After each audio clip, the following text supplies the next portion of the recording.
on apace, and 4 happy days will bring in another moon. But oh, methinks how slow this old moon wanes. She lingers my desires like to a stepdame or dowager, long withering out a young man's revenues. 4 days will quickly steep themselves in night. 4 nights will quickly dream away the time. And then the moon, like to a silver bow new bent in heaven, shall behold the night of our solemnities. Go, Philostrate, stir up the Athenian youth to merriment. Awake the pert and nimble spirit of youth. Turn melancholy forth to funerals. The pale companion is not for our talk. Hippolyta, I wooed thee with my sword and won thy love, doing thee injury.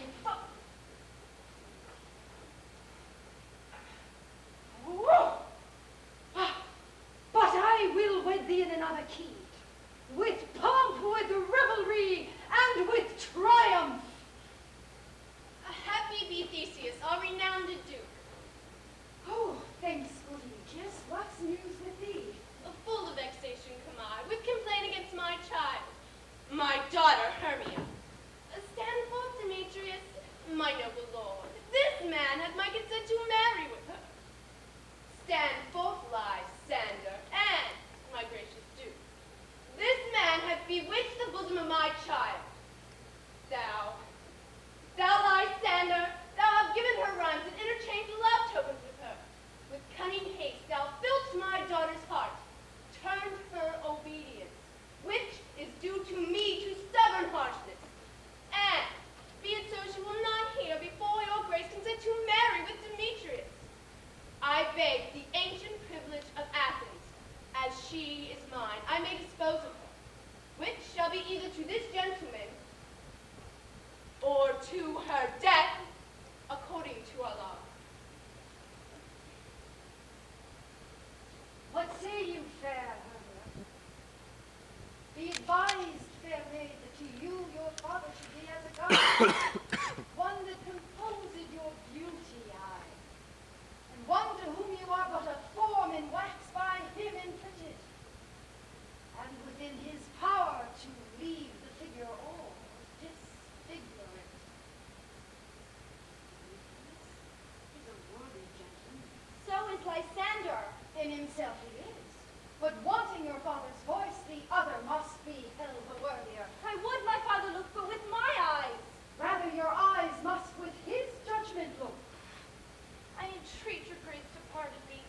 I know not by what power I am made bold, nor how it may concern my modesty in such a presence here to plead my thoughts. But I beseech your grace, that I may know the worst that may befall me in this case if I refuse to wed Demetrius. Either to die the death, or to abjure forever the society of men. Therefore question your desires, dear Hermia. Whether if you yield not to your father's choice, you can endure the livery of a nun, to live a barren sister all your life, to chant hymns to the cold, fruitless moon. So will I grow, so live, so die, my lord, ere I will yield my virgin patent up unto his lordship, whose unwishing yet my soul consents not to give sovereignty. Take time. Pause. And by the next new moon, the sealing date between betwixt my love and me for everlasting bond of fellowship, on that day either prepare to die for disobedience to your father's will, or else to wed Demetrius as he would, or undie on his altar to protest for austerity and single life. Relent, sweet Hermia, and Lysander, yield thy crazed title to my certain right. You have her father's love, Demetrius. Let me have Hermia's. Do you marry him? Scornful Lysander. True, he hath my love, and what is mine my love shall render him. And she is mine, and all of my right of her I do in state unto Demetrius. My lord, I'm as well derived as he, as well possessed. My love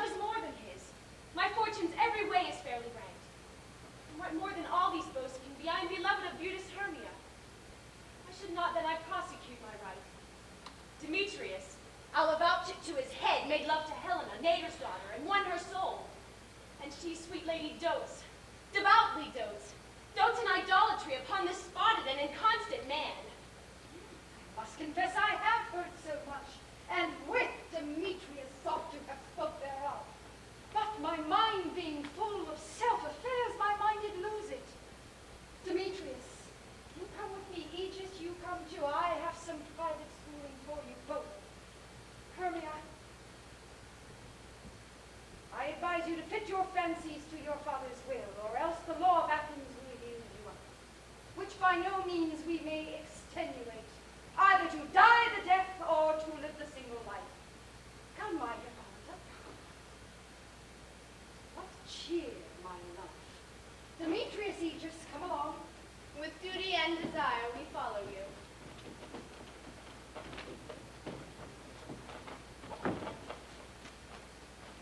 How now, my love? Why is your cheek so pale? How tense the roses there do fade so fast. Be like moments of rain, which I could well beteem them from the tempest of my eyes. On me. For aught that I could ever hear, could ever read by tale or history, the course of true love never did run smooth, but either it was different in blood, Oh, cross, too high to be enthralled, too low. or else misgrafted in respective years, Oh, spite, too old to be engaged, too young. or else it stood upon the choice of friends. Oh, hell to choose love by another's eyes! If then true lovers have been ever crossed, stands as an edict in destiny.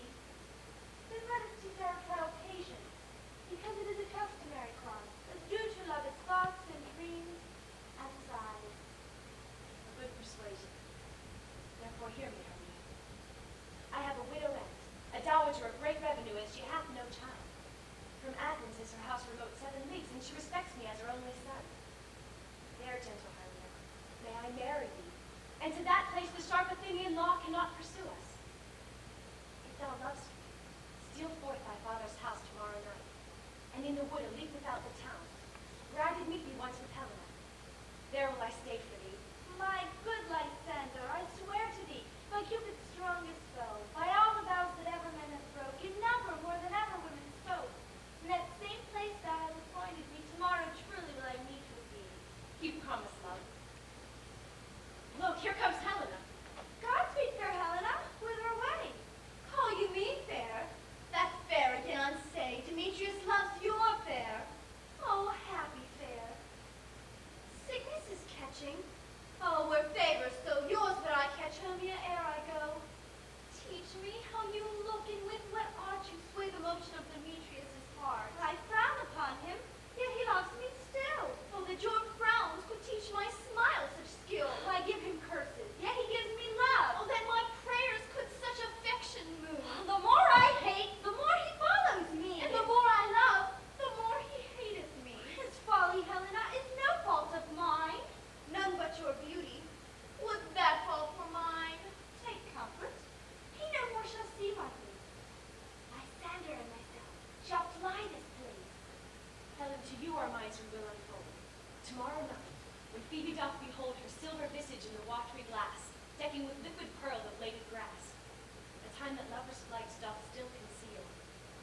Through Athens' gates have we devised to steal, And in the wood were often you and I upon faint primrose beds, were wont to lie, emptying our bosoms of their counsel sweet.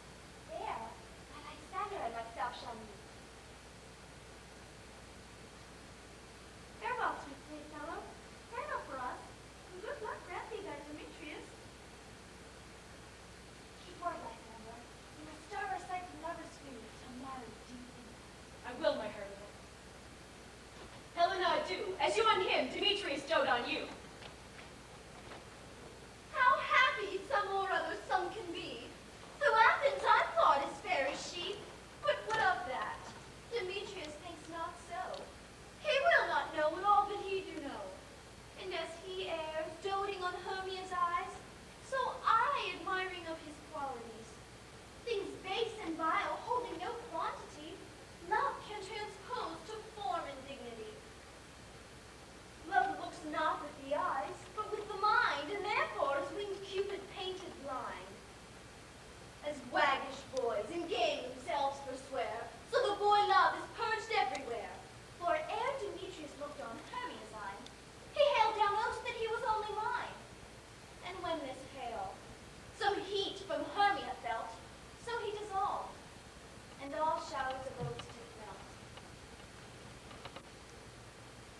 intelligence if I have thanks. It is a dear expense. But herein mean I to enrich my pain, to have his sight thither and back again. Is all our company here? You were best to call them generally, man by man, according to the script. Here is the scroll of every man's name thought fit through all Athens to play in our interlude before the Duke and Duchess on his wedding day at night. First, good Peter Quince, say what the play treats on, then read the names of the actors and so run to a point. Mary, our play is the most lamentable comedy and the most cruel death of Pyramus and Thisbe. A very good piece of work, I assure you, and to Mary. Now, good Peter Quince, call forth your actors by the scroll. Masters, spread yourselves. Answer as I call you. Nick Bottom the Weaver. Ready! Name what part I am for, and proceed. Nick Bottom, you are set down for Pyramus. What is Pyramus? A lover or a tyrant? A lover that kills himself most gallant for love. That will ask for some tears in the true performing of it. If I do it, let the audience look to their eyes. I will move storms. I will condole in some measure. Yet, to the rest, my chief humor is for a tyrant. I could play Hercules rarely, or a part to tear a cat in, to make all split. The raging rocks and shivering shocks shall break the locks of prison gates, and Phoebus' car shall shine from far, and make and mar the foolish fates. This one's lofty. Now, name the rest of the players. This is Hercules' vein, a tyrant's vein. A lover is more condoling. Francis Flute, the bellows mender. Here, Peter Quince. Flute, you must take Thisbe on you. What is Thisbe? A wandering knight? It is the lady that Pyramus must love. Nay, let me not play a woman. You may speak as small as you will. Let me play Thisbe too. I'll speak in a monstrous little voice. Thisbe, oh Pyramus, my lover dear, our reindeer and Thisbe dear. No, you must play Pyramus, and Flute, you Thisbe. Well, proceed. Robin Starveling, the tailor. Here, Peter Quince. Robin Starveling, you must play Thisbe's mother. Tom Snout, the tinker. Here, Peter Quince. You, Pyramus' father, and myself, Thisbe's father, Snug, the joiner. You, the lion's part. And I hope here is a play well fitted. Have you the lion's part written? Pray you, if it be, give it me. I am slow of study. You may do it extempore, for it is nothing but roaring. Let me play the lion too. I will roar that I will do any man's heart good to hear me. I will roar that I will make the Duke say, let him roar again, let him roar again. And you should do it too terribly. You would fright the Duchess and the ladies that they would shriek, and that were enough to hang us all. That would hang us all, every mother's son. I grant you, friends, if you should fright the ladies out of their wits, they'd have no discretion but to hang us. But I will aggravate my voice, so that I will twirl you as gently as any sucking dove. I will twirl you as though any nightingale. You may play no part but Pyramus. For Pyramus is a sweet-faced man. A proper man as one shall see on a summer's day. A most lovely, gentleman-like man. Therefore you must needs play Pyramus. Well, I will undertake. Masters, here are your parts, and I am to request you, desire you, and entreat you to come them by tomorrow night, and meet me in the palace wood by moonlight. There we will rehearse, for if we meet in the city, we will be dogged with company and our devices known. We will meet, and there we may rehearse most obscenely and courageously. Take pains, be perfect. Adieu. Enough. Hold or cut bowstrings.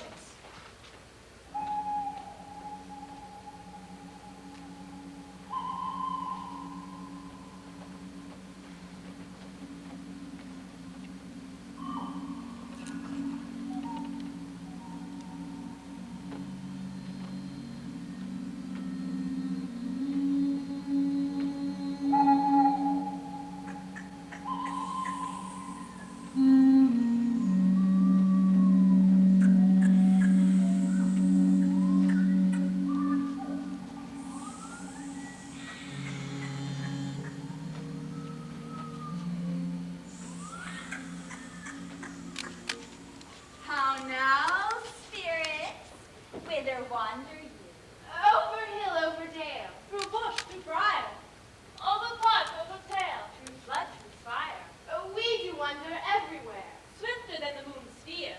And we serve the fairy queen to do her orbs upon the green. Farewell, thou laws of spirits, we'll be gone. Our queen and all of her elves come here anon.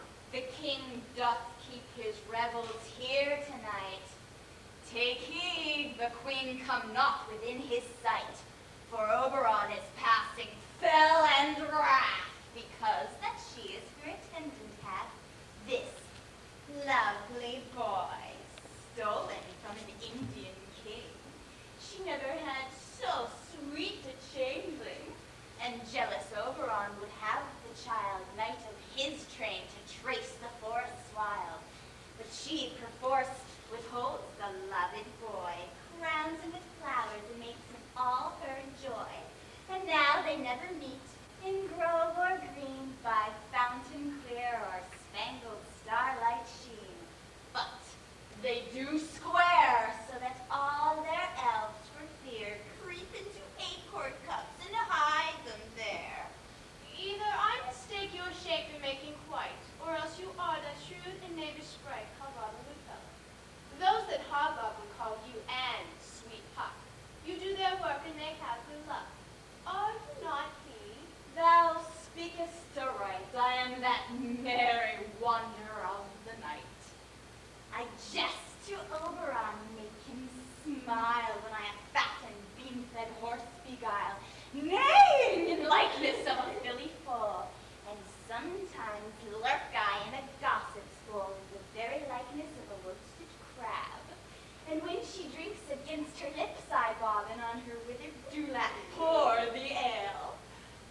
The wisest aunt telling the saddest tale, sometimes for 3 foot stool mistaketh me. Then slip I from her bum, down topples she, and Taylor cries and falls into a cough, and the whole choir hold their hips and laugh, and waxen in their mirth and knees and swear, a merrier hour was never wasted there. But room fairies, here comes Oberon. And here my mistress would that he were gone. Ill met by moonlight, proud Titania. What jealous Oberon! Huh. Fairy, skip hence. I have forsworn his bed and company. Tarry, wish wanton them, not I thy lord. Then I must be thy lady. But I know when thou hast stolen away from fairyland, and in the shape of Corin sat all day, playing on pipes of corn, versing love to amorous Philida. Why art thou here, come from the farthest steppe of India? But that forsooth, the bouncing Amazon, your buskined mistress and your warrior love, to Theseus must be wedded, and you come to give their bed joy and prosperity.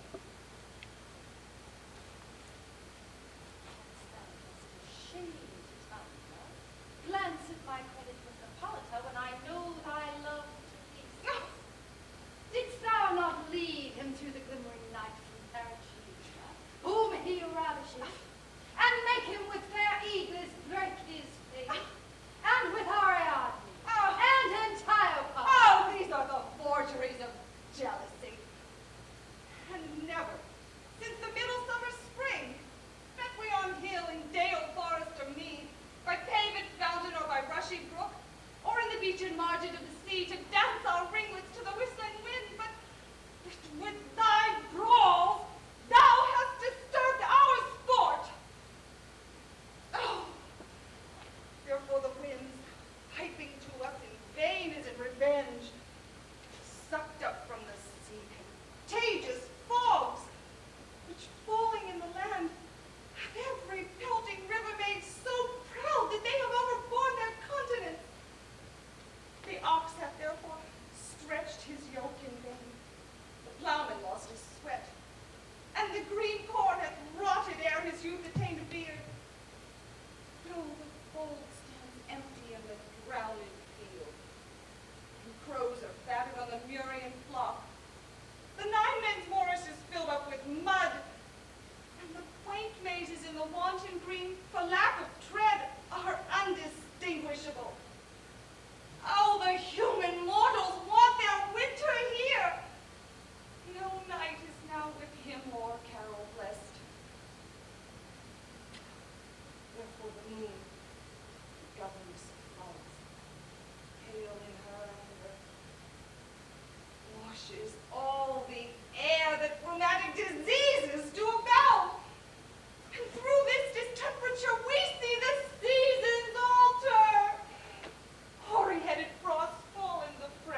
ivy crown, an odorous chaplet of sweet summer buds is as in mockery set. Spring, summer, childing autumn, angry winter change their wonted liveries, and the mazed world by their increase now knows not which is which. And this same progeny of evils comes from our debate, from our dissension. We are their parents and original. Do you amend it then? It lies in you. Why should Titania cross her over? No. I do but beg this little changeling but to be my henchman. Set your heart at rest. The fairyland buys not the child of me.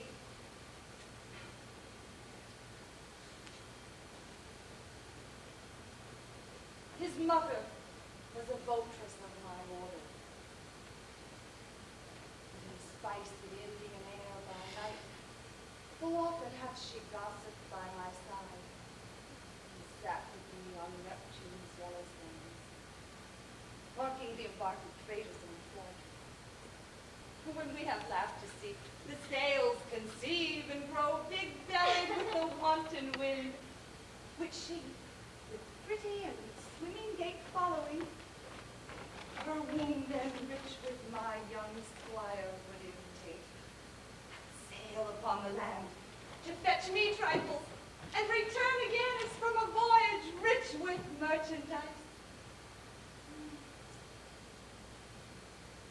But she, being mortal, of this boy did die.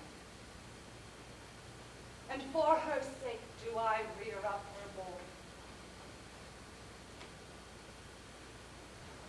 And for her sake, I will not part with him. How long intend you stay in these woods? Perchance till after Theseus' wedding day.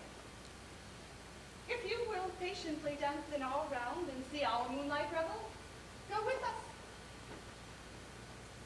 If not, shun me and I will spare your hopes. Give me the boy, and I'll go with thee. Not for thy very kingdom. There is a way. We shall chide downright if I longer stay. Well, go thy way. Thou shalt not from this wood till I torment thee for this injury.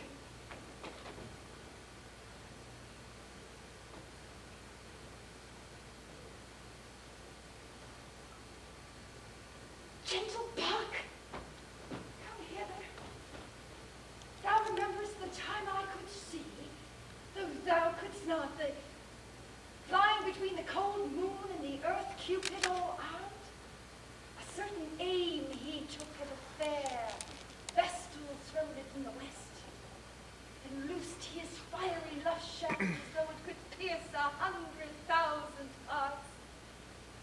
Well, I could see where young Cupid's fiery shaft was quenched in the chaste beams of the watery moon, and the imperial votress passed on in maiden meditation, fancied fool. Marked I where the bolt of Cupid fell. It fell upon a little western flower, before milk white, now purple with love's wounds, and maidens call it love in idleness. Fetch me that herb, the flower I showed thee once, the juice of it on sleeping eyelids laid, will make or man or woman madly dote upon the next live creature that it sees.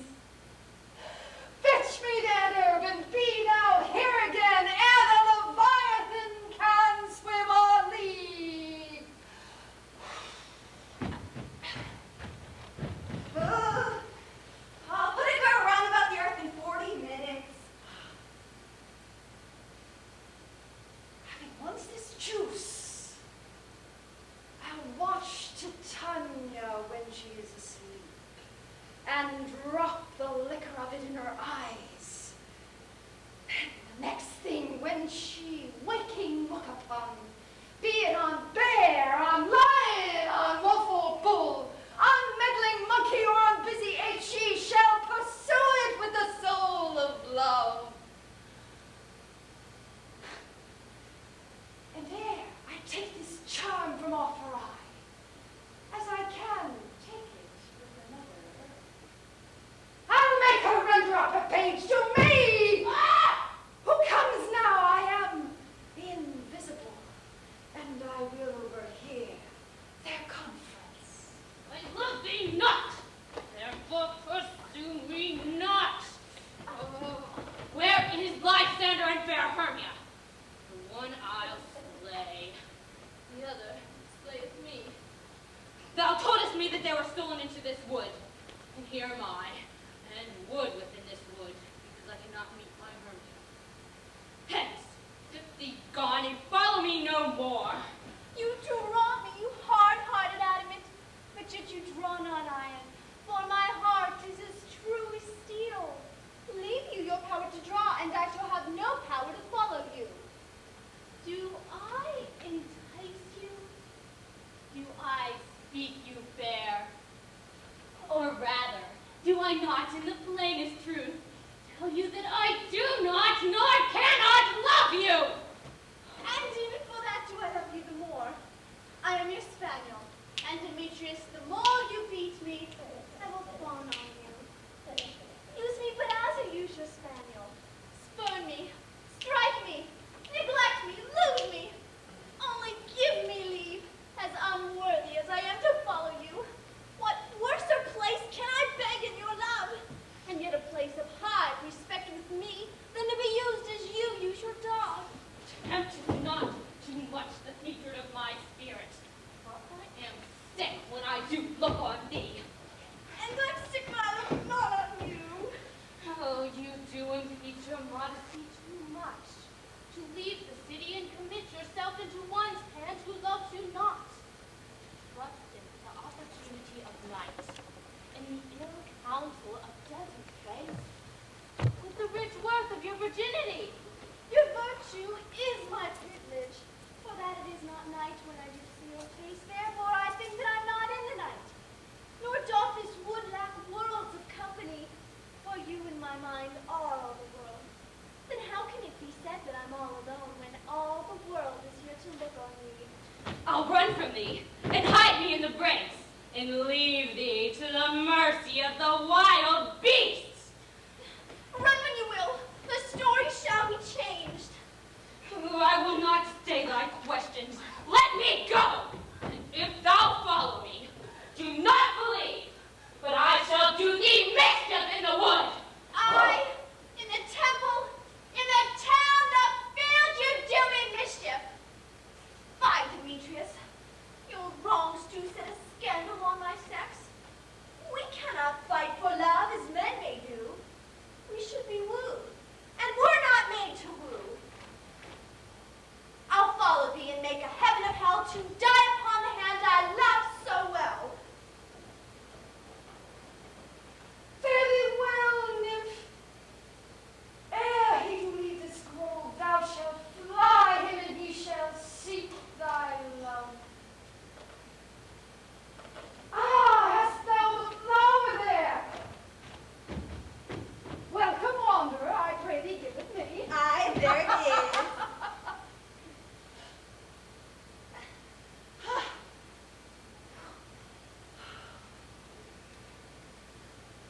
I know a bank where the wild thyme blows, where ox lips and the nodding violets grows, quiet over canopied with luscious woodbine, with sweet musk roses in the eglantine.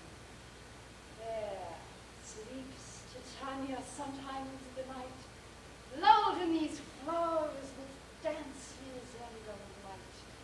And with the juice of this I'll streak her eyes and make her full of hateful fantasies. Look thou, take this and seek through this grove. A sweet Athenian lady is in love with a disdainful youth. Anoint his eyes, but do it when the next thing he espies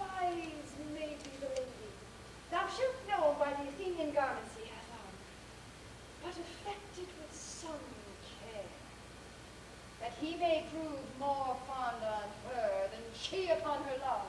And look thou, meet me ere the first cock crow. Fear not, my lord, your servant shall do so.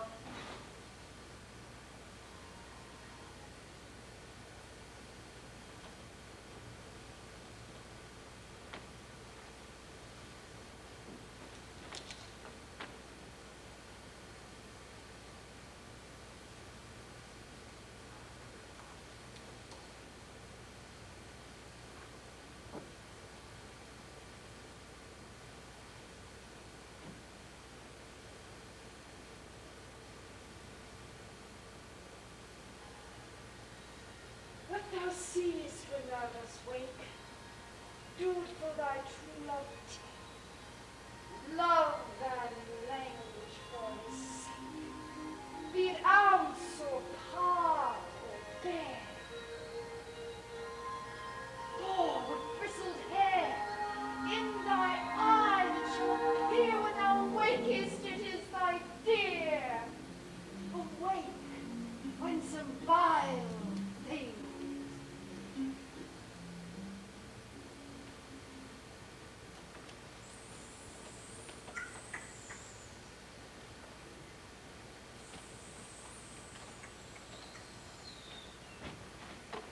Fair love you fate with wandering in the wood. And to speak truth, I have forgot our way. We'll rest us, Hermia, if you think it good, and tarry for the comfort of the day. Be it so, Lysander. Find you out a bed, for I upon this bank will rest my head. One turf shall serve as pillow for us both. One heart, one bed, two bosoms, and one troth. Nay, good Lysander, for my sake, my dear, what's further up yet? Do not lie so near. Oh, take the sense, sweet, of my innocence. Love takes the meaning in love's conference. I mean that my heart unto yours is near. So that one heart we can make of it two bosoms interchained with a note. So that two bosoms on the single troth. Then by your side no bedroom me denied. For lying so, Hermia, I do not lie. Lysander riddles very prettily. Now much beshrew my manners and my pride, if Hermia meant to say Lysander lied. But gentle friend, for love and courtesy, lie further off, in human modesty. Such separation as may well be said becomes a virtuous bachelor and maid. So far be distant. And good night, sweet friend. They love ne'er alter to thy sweet Lysander. Amen. Amen to that fair prayer say I. So then end life when I end loyalty. Here's my bed. Sleep give thee all his rest.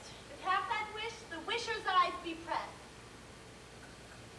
Through the forest have I gone, but Athenian found I none on whose eyes I might approve this flower's force in stirring love. Night and silence. Who is here? Weeds of Athens he doth wear. This is he, my master said, despise of the Athenian maid. And here, the maiden sleeping sound on the dank and dirty ground. Pretty soul. She durst not lie near this lack love, this kill courtesy. Churl, upon thy eyes I throw all the power this charm doth owe. When thou wakest, let love forbid sleep his seat on thy eyelid. And so awake when I am gone, for I must now to Aurora. Nay, thou don't kill me, sweet Demetrius! I charge thee hence! Do not haunt me thus! Oh, wilt thou darkly leave me? Say not so! Stay on thy peril. I alone will go. Oh, I grow weary in this fond chase.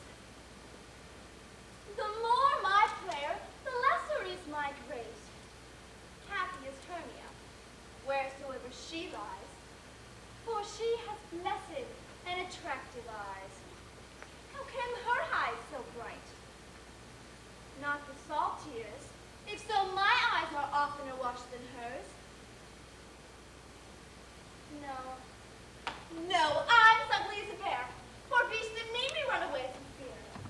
Therefore, no marvel that Demetrius do as a monster fly my presence thus. Oh, what wicked and dissembling glass of mine made me compare with Hermias' very eye. But who was here? Lysander? On the ground? Dead or asleep? I see no blood, no wound. Lysander, if you live, good sir, awake. And run through the fire I will for thy sweet sake, transparent Helena. Nature shows art that makes me see thy bosom through thy heart. Oh, where is Demetrius? How fit a word is that vile name to perish on my sword? Do not say so, Lysander, say not so.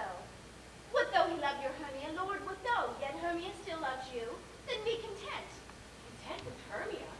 No, I do repent the tedious minutes I with her have spent. Not Hermia, but Helena I love, who will not change a raven for a dove. The will of man is by his reason swayed, and reason says you are the worthier maid. Wherefore was I to this keen mockery born, when at your hands did I deserve this scorn? Is it not enough? Is it not enough, good man, that I did never, no, nor never can, deserve a sweet look from Demetrius' eye? But you must flout my insufficiency. Good truth you do me wrong, good sooth you do in such disdainful manner me to woo.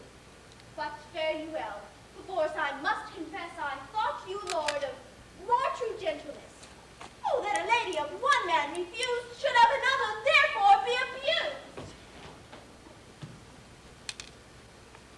She sees not Hermia. Hermia, sleep thou there, and never mayst thou come Lysander near. For as the surfeit of the sweetest things the deepest loathing to the stomach brings. Or as the heresies of men do leave are hated most of those they did deceive, so thou, my surfeit and my heresy, of all be hated, but the most of me. In all my power I dress your loving might, to honor Helen and be her knight. Help me, Lysander, help me! Do thy best to pluck this crawling serpent from my breast. Have me for pity. What a dream was here. Lysander, look how I do quake with fear. Methought a serpent ate my heart away, and you sat smiling at its cruel prey. Lysander? What, removed? Lysander? Lord! What, out of hearing? Gone? No sound? No word? Alack, where are you? Speak, and if you hear, speak of our loves. Ow! I swoon almost with fear. No? Then I will perceive you are not nigh. Though deaf are you, I'll find immediately.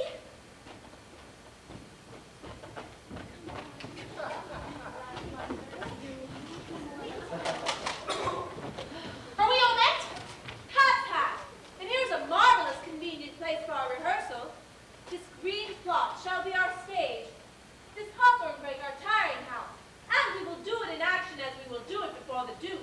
Dear Quintus, What sayest thou, bully bottom? there are things in this comedy of Pyramus and Thisbe that will never please. First, Pyramus must draw a sword to kill himself, which the ladies cannot abide. How answer you that? By your leg in a parlous fear. I believe we must leave the killing out when all is done. Not a whit. I have a device to make all well. Write me a prologue, and let the prologue seem to say, we will do no harm with our swords, and that Pyramus is not killed indeed, and tell them that I, Pyramus, am not Pyramus, but Bottom the Weaver. This will put them out of their fear. Well, we will have such a prologue. Will not the ladies be afraid of the lion? Ooh, I fear it. I promise you. Masters, you ought to consider with yourselves to bring in, God shield us.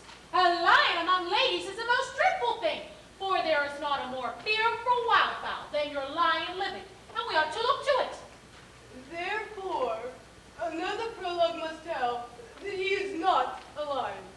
Nay, you must name his name, and half his face must be seen through the lion's neck, and he himself must speak through, saying thus, or to the same effect, ladies, or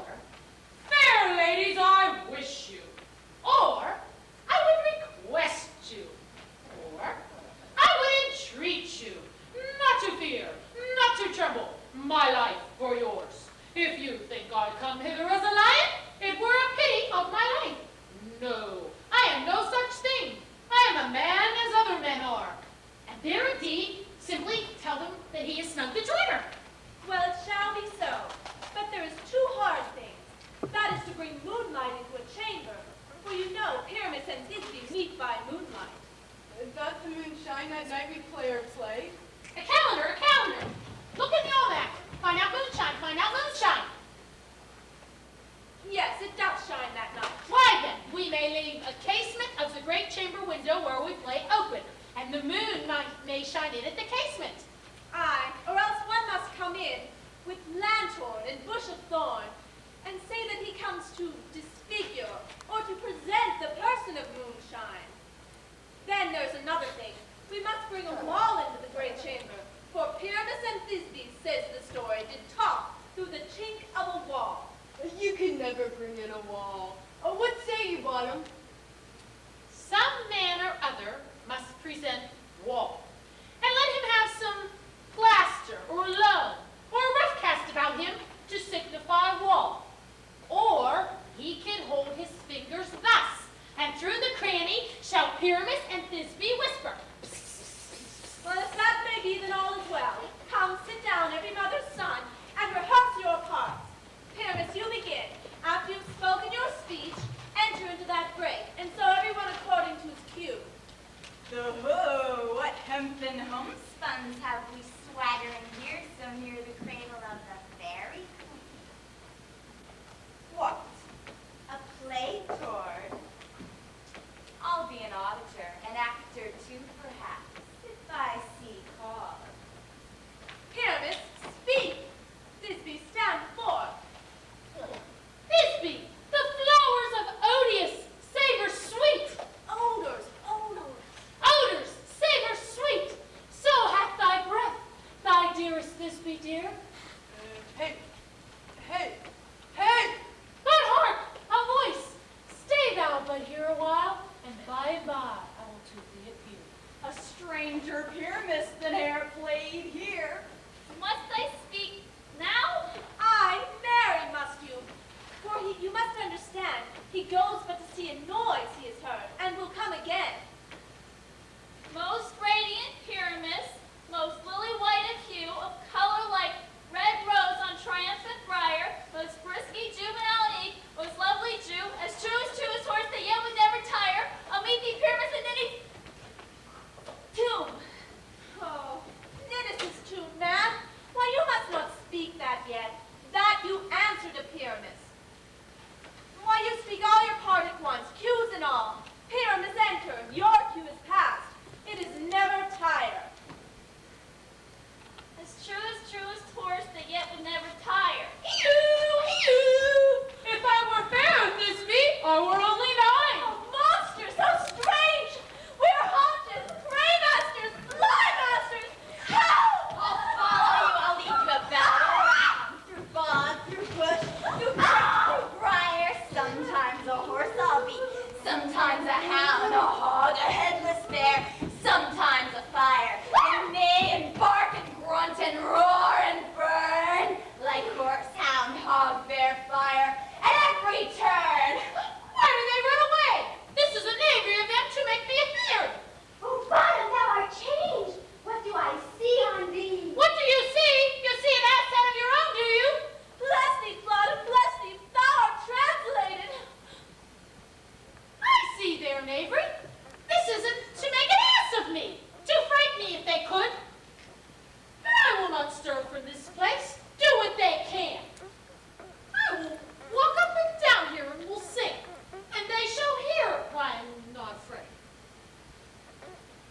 The moon so cock, so black of view, with orange tawny bill. Now Croswell with his note so true, the right with little quill. Oh, what angel wakes me from my flowery bed? Ew!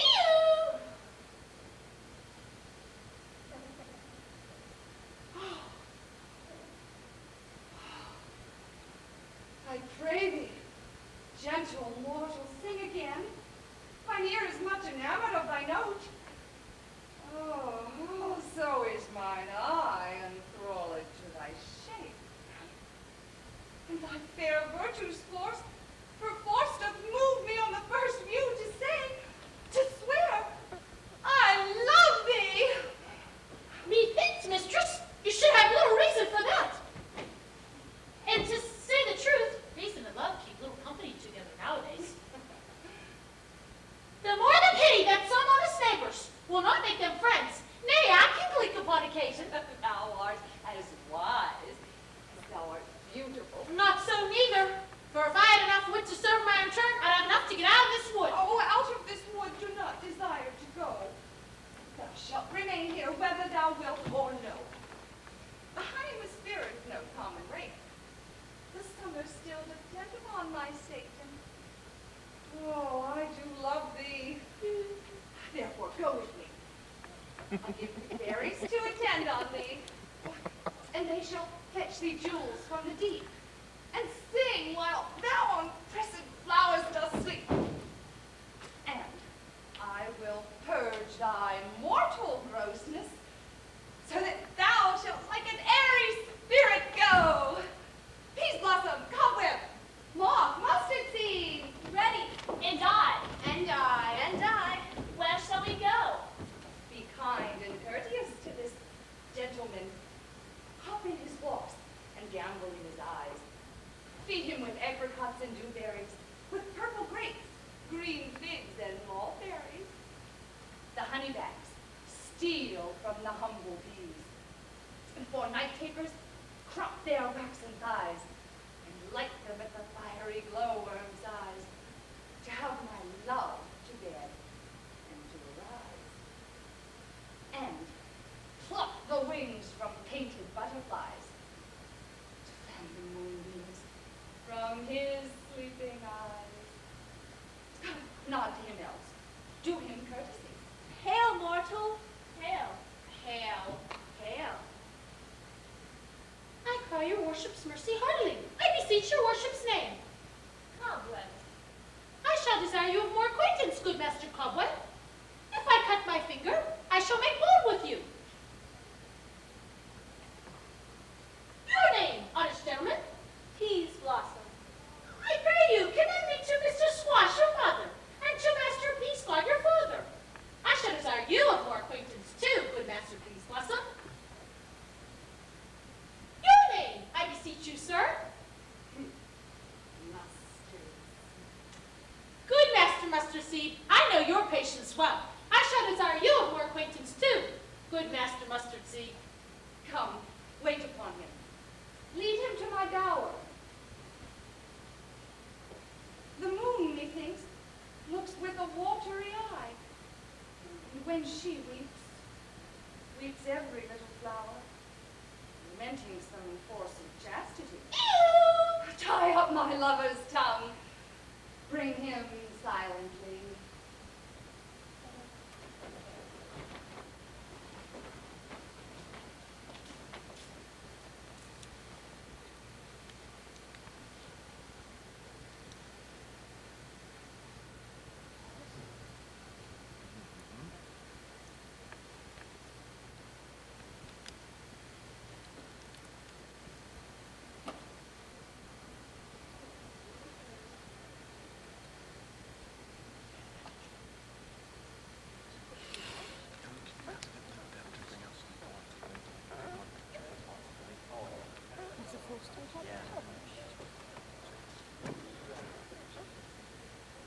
No.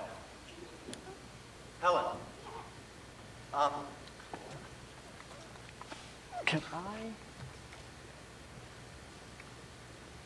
Jody? I don't know if she wants it. I don't know how to like run one of these things.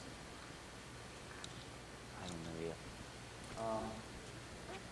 That way to the transformation. I know it was exactly the way we decided. Can we find out how to have I knew you were going to ask that. It was right. We'll try something else tomorrow. Well, we'll go to 2 o'clock. 2 o'clock? Yeah. Okay. 2 o'clock.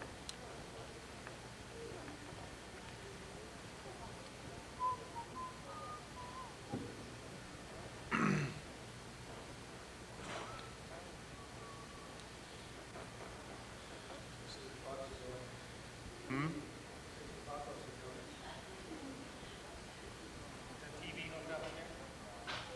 Yeah. Jody, do you want this video recorder turned off for intermission, or? Like, I have no clue. You're dropping something all over the floor.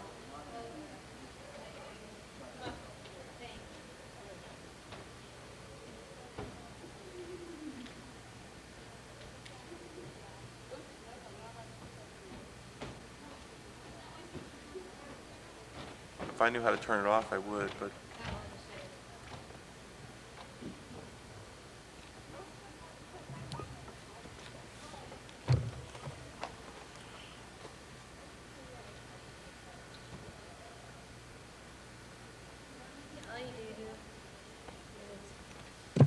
Oops. That's maybe neat.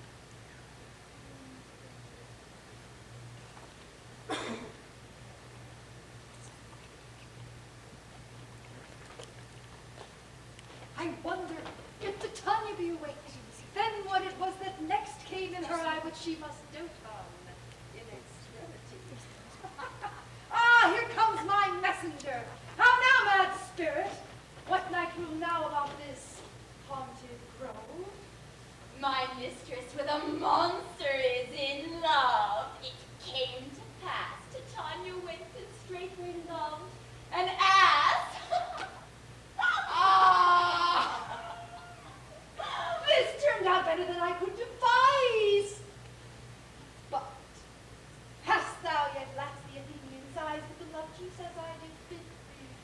I took him sleeping, that is finished too, and the Athenian woman by his side, that when he waked with force, she must be I. Stand aside, this is the same Athenian. This is the woman, but not this the man. Oh, why rebuke you him that loves you so? Lay breath so bitter on your bitter foe. Now I but chide, but I should use thee worse, for thou I fear hast given me cause to curse. If thou hast slain Lysander in his sleep, being Arches in blood, plunge in the deep and kill me too. The sun was not so true unto the day as seemed to me. Would he have stolen away from sleeping Hermia? Where is he? Ah, good Demetrius, wilt thou give him me? I had rather give his carcass to my hounds. Out, dog! Out, cur! Thou drivest me past the bounds of maiden's patience. Hast thou slain him then? Henceforth be never, never among men! You spend your passion on a misprized mood. I am not guilty of Lysander's blood, nor is he dead for aught that I can tell. I pray thee, tell me then that he is well.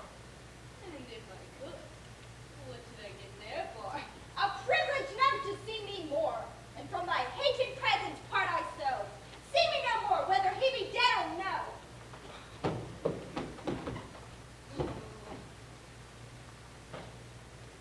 There's no following her in this fierce vein. Here, therefore, a while, I will remain. So sorrow's heaviness doth heavier grow, for death that bankrupt sleep doth sorrow owe. Which now, in some slight measure, it will pay, if here for a while I make some stay. Oh, oh. What hast thou done? Thou hast mistaken quite, and laid the love juice on some true love's sight. Of thy misprison must perforce ensue some true love turned, and not a false turn true. Then fate all rules, that one man holding troth, a million fail, confounding oath on oath.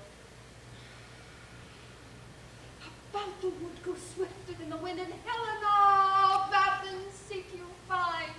All fancy sick she is, and pale of cheer that cost the fresh blood dear. Look thou by some illusion bring her here. I'll charm his eyes against she do appear. I go, see how I go, swifter than arrow from the Tartar bow.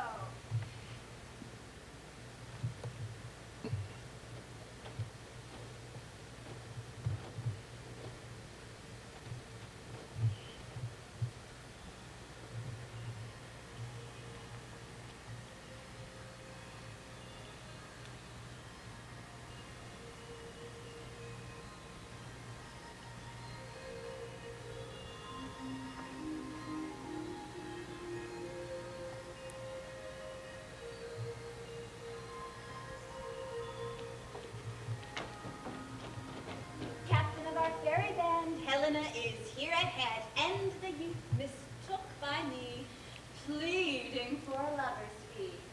Shall we their fond pageant see? Lord, what fools these mortals be! Stand aside.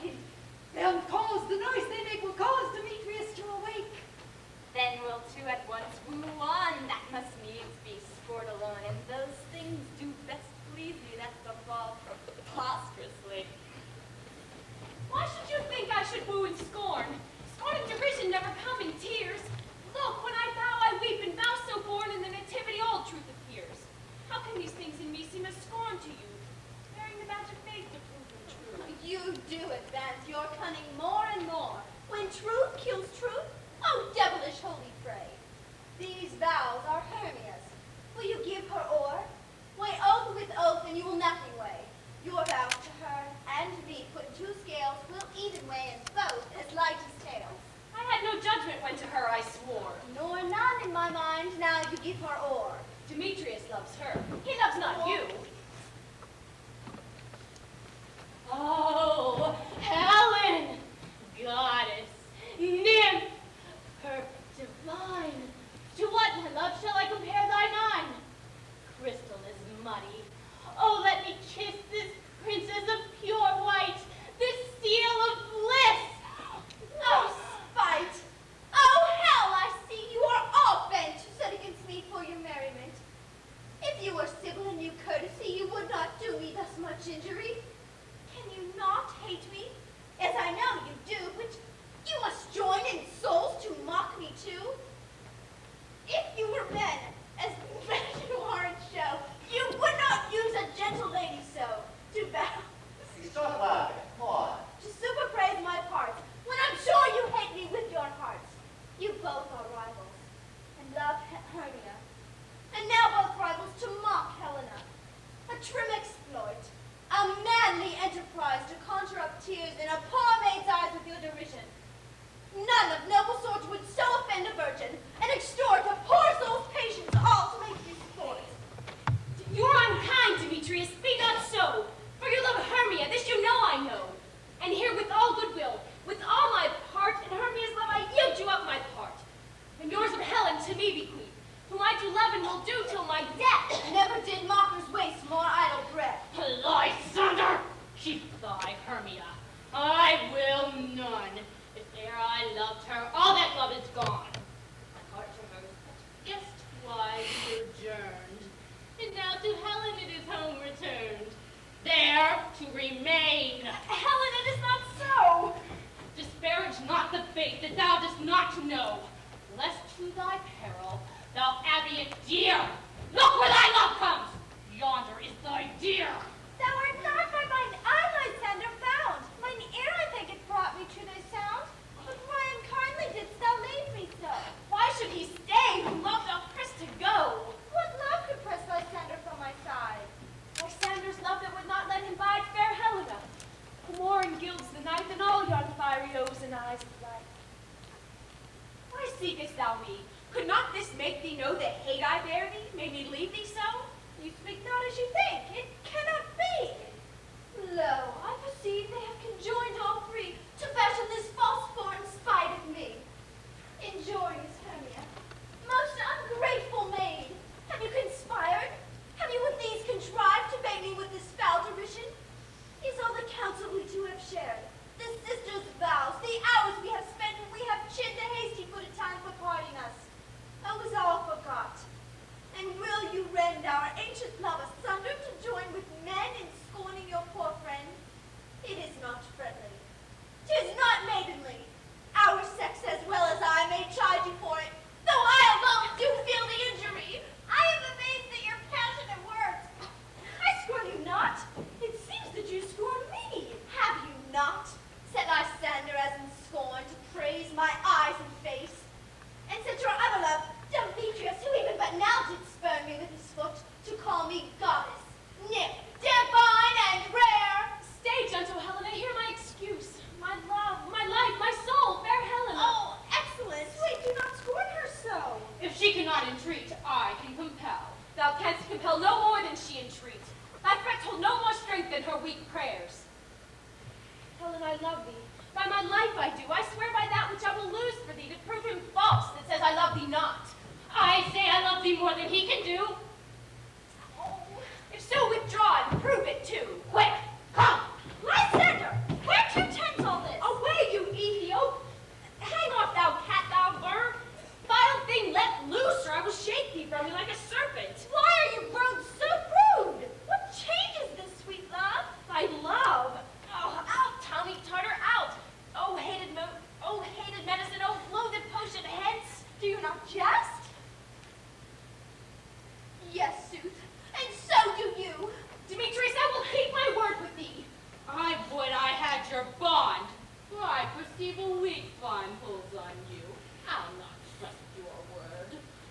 Should I hurt her? Strike her? Kill her dead? Although I hate her, I'll not harm her so. What? Can you do me greater harm than hate? Hate me? Wherefore? Tell me what news, my love. Am not I Hermia? Are not you Lysander? I am as fair now as I was erewhile. Since night you loved me. Yet, since night you left me.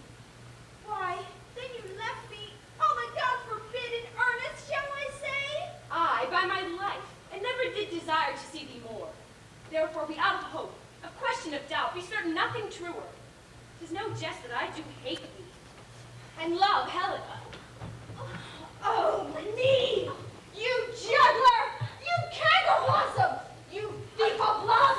What? Have you come by night and stolen love's heart from him? And are you grown so high in his esteem? Because I am so dwarfish and so low? How low am I, thou painted maypole? Speak! How low am I? I am not yet so low as that my nails can reach unto thine eyes! Oh, I'm afraid. Though you mock me, gentlemen, let him not hurt me.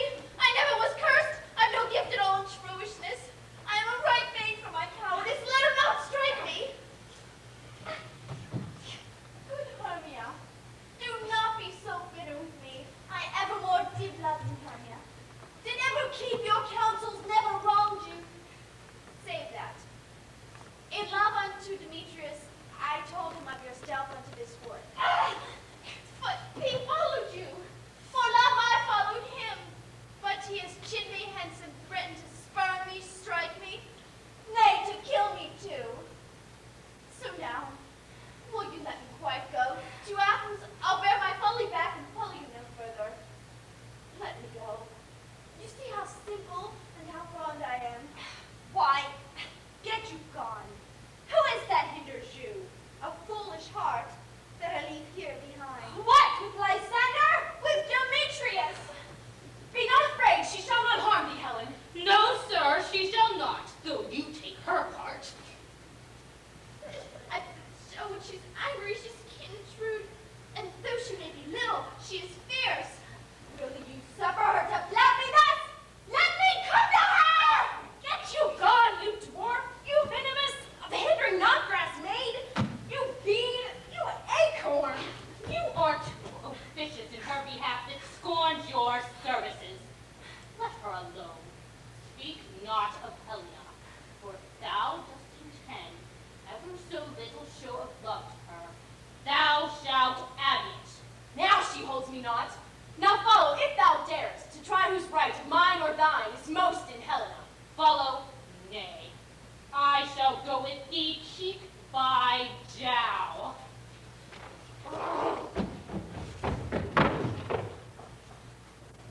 Demetrius, all this coil was long of you. Nay, go not back. I do not trust you. I no longer stay in your cursed company. I am amazed.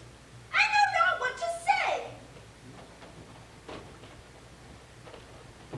This is thy negligence. Still thou mistakest or committest these mistakes willfully? Believe me, King of Shadows, I mistook. Did not you tell me I would know the man by the Athenian garments he had on? And so far blameless proves my enterprise that I have anointed an Athenian's eyes.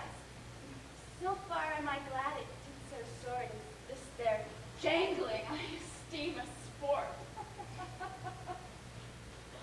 Thou seest these lovers need a place to fight. Hie, therefore, Robin, overcast the night. Lead these testy rivals so astray as one come not within another's way. Like to Lysander, sometimes frame thy tongue, and stir Demetrius up to bitter wrong, and sometimes rail thou like Demetrius.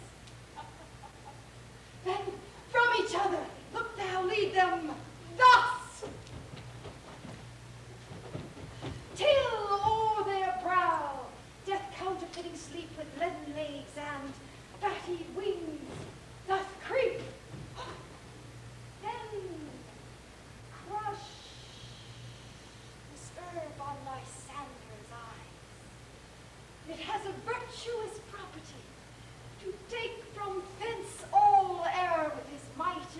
eyeballs roll with haunted sight. When they next wake, all this derision shall be a dream and fruitless vision. And back to Athens the lover shall wend with thee, whose date till death shall never end. Whilst I in this affair do thee employ, I'll to my queen and beg her Indian boy. And then I will release from charmed view the monsters, and all things shall be peace again. My fairy lord, this must be done with haste, for night swift dragons cut the clouds full fast, and yonder shines Aurora's harbinger. But notwithstanding haste make no delay, we may effect this business yet a day. Up and down, unfeared in field and town. Goblin lead them up and down. Here comes one. Where art thou, proud Demetrius? Speak now! Here, villain, drawn and ready. Where art thou? I will be with thee straight. Follow me then to plainer ground. Lysander, speak again! Thou runaway! Thou coward! Art thou fled? Speak! In some bush, where dost thou hide thy head? Thou coward, art thou bragging to the stars, telling the bushes that thou look'st for wars, and wilt not come?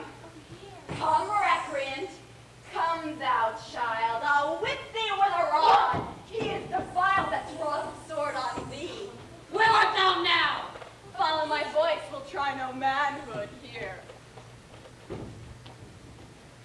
He goes before me and still dares me on.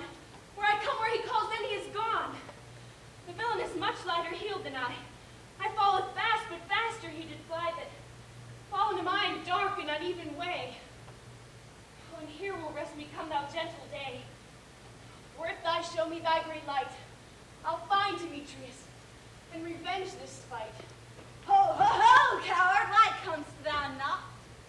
Why do you, thou darest? Well, I wot thou runnest before me, shifting every place, and darest not stand nor look me in the face. Where art thou now? Come hither, I'm here. Nay then, thou mockest me. Ever I thy face by daylight see. Oh, no, go thy way. Faintness constraineth me. To measure up my length on this cold bed, my days of birth shall look to be visited. Oh, weary night, a long and tedious night to bait thy hours. Shine comforts from the east, that I may back to Athens by daylight from these that my poor company detest. And sleep, that sometimes shuts up sorrow's eye, steal me a while from mine own company. Yet but three, come one more, two of both kinds makes up four. Here she comes, cursed and sad. Cupid is a knavish lad, thus to make poor females mad. Never so weary, never so in woe, bedabbled with the dew and torn with briars. I can no further come, no further go. My legs can keep no pace with my desires. Here I will rest me till break of day. Heaven shield my sight if they meet a fray. On the ground sleep sound.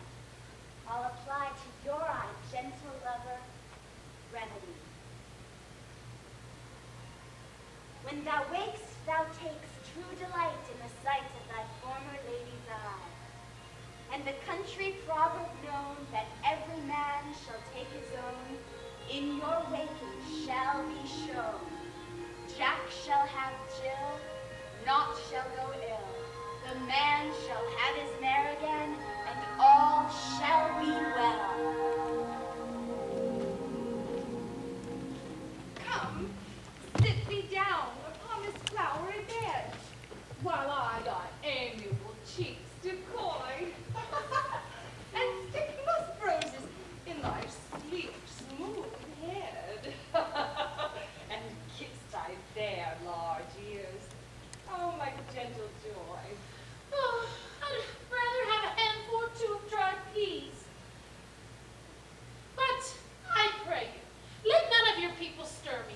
I have an exposition of sleep come upon me. Oh, sleep thou, and I will wind thee in my arms. Fairies, be gone, and be always away.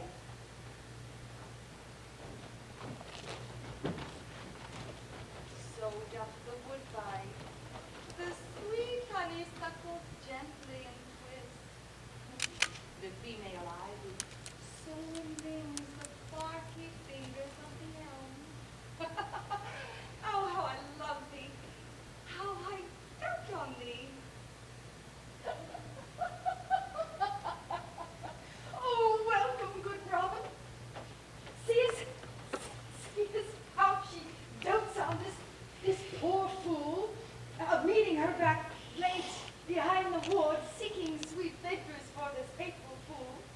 I did upbraid her and fall out with her, when I had at my pleasure taunted her, and she in mild terms begged my patience. I then did ask of her her changeling child, which straight she gave me.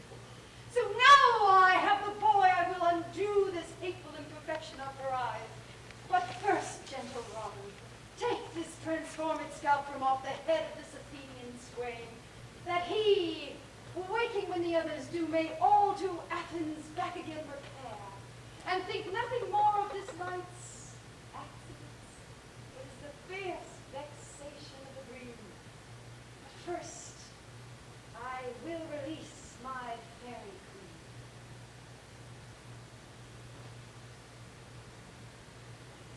Be as thou was wont to be, see as thou was wont to see. Diana's bud or Cupid's flower hath such force and blessed power. Now, my Titania, wake you, my sweet queen.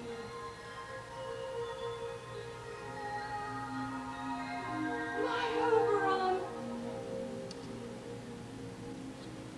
What visions have I seen? Oh, methought I was enamored of an ass! There lies your... Oh! How came these things to pass?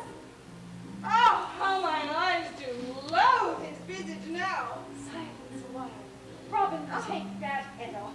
Come, my queen, take hands with me, and rock the ground whereon these mortals be.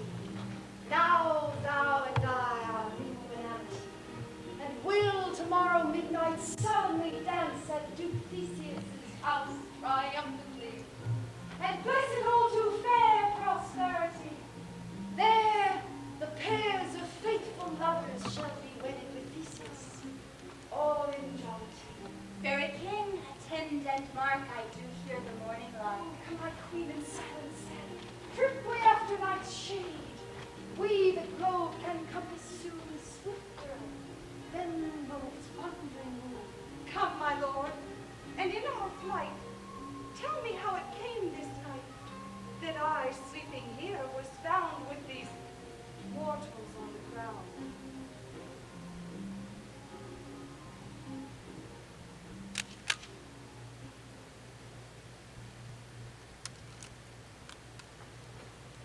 Ah, good Aegis, seek out thee, forester, for now our observation is performed. And since we have the favor of the day, my love shall hear the music of my hounds. My lord, this is my daughter here asleep. This lies Sander. This Demetrius is. This Helena, old Nader's Helena. I wonder if they're being here together. No doubt they rose early to observe the rite of May, and hearing of our intent, came here in grace of our solemnity. Speak, good Aegis, is not this the day that Hermia should give answer to our betrothed? It is, my lord. Good morrow, friends!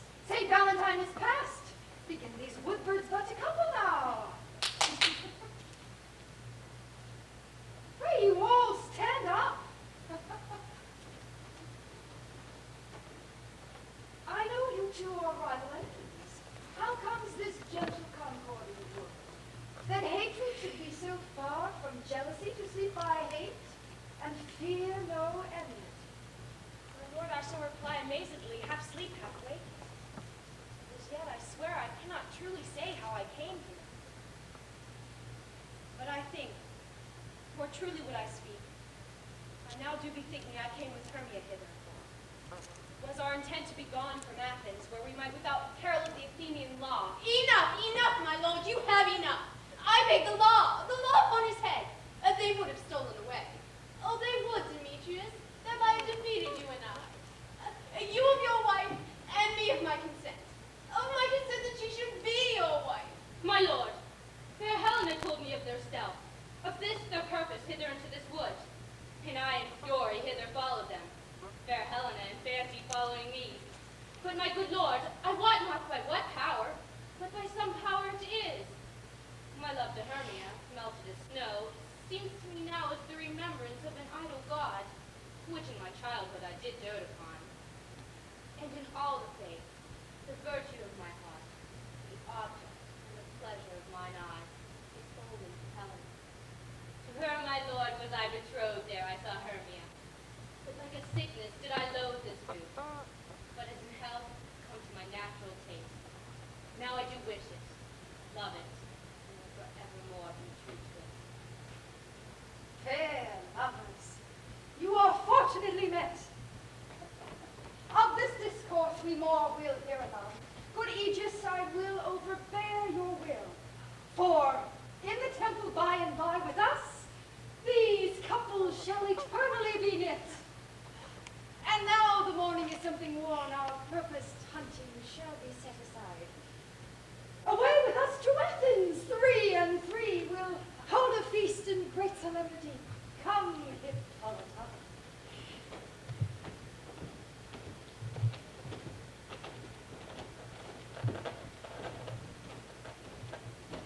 These things seem small and undistinguishable, like far-off mountains turned it into clouds. Methinks I see these things with parted eye, when everything seems double. So methinks. And I have found Demetrius, like a jewel, mine own, and not mine own. Are you sure that we are awake? It seems to me that yet we sleep, we dream. Do not you think the Duke was here and bid us follow him? Yea, and my father, and Hippolyta. And he did bid us follow to the temple. Why then we are awake. Let us follow him. And by the way, let us recount our dreams. When my next cue comes, call me, and I will answer. The next is, most fair Pyramus. Ah! Hi-ho, Peter Quince, flute, the bellows mender, snout, the tinker, starveling. God's my life.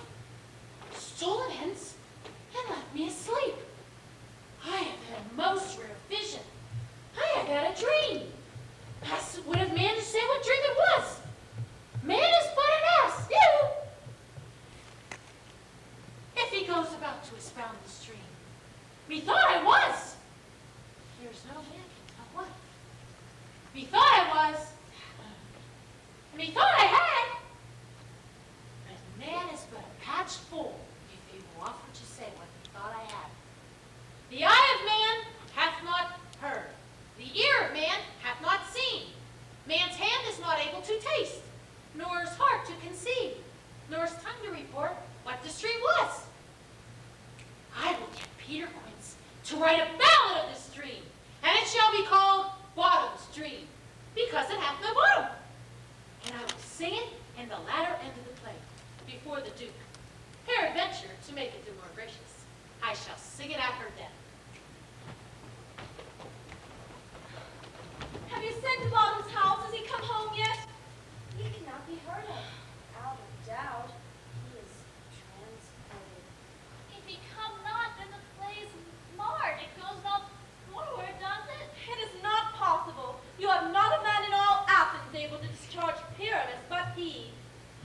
No, he hath simply the best wit of any handicraft man in Athens. Yea, and the best person, too.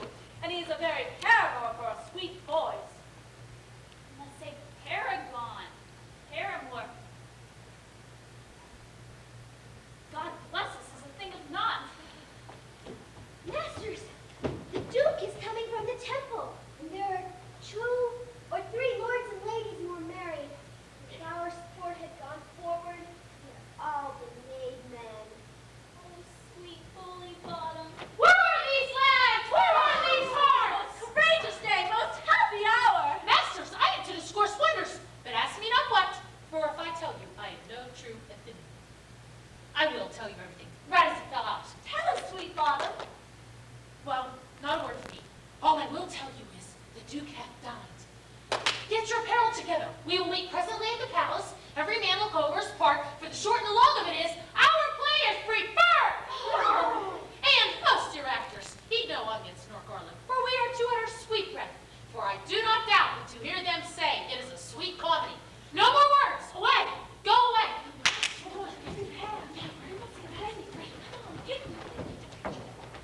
Tis strange, my Theseus, that these lovers speak of.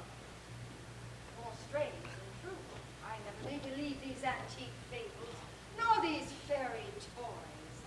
Lovers and madmen have such seething brains, such shaping fantasies that apprehend more than cool reason ever comprehends. The lunatic, the lover, and the poet are of imagination. Oh, they have such strong tricks that if it would but apprehend some bringer of that joy, it comprehends some double bringer of that joy. Or in the night, imagining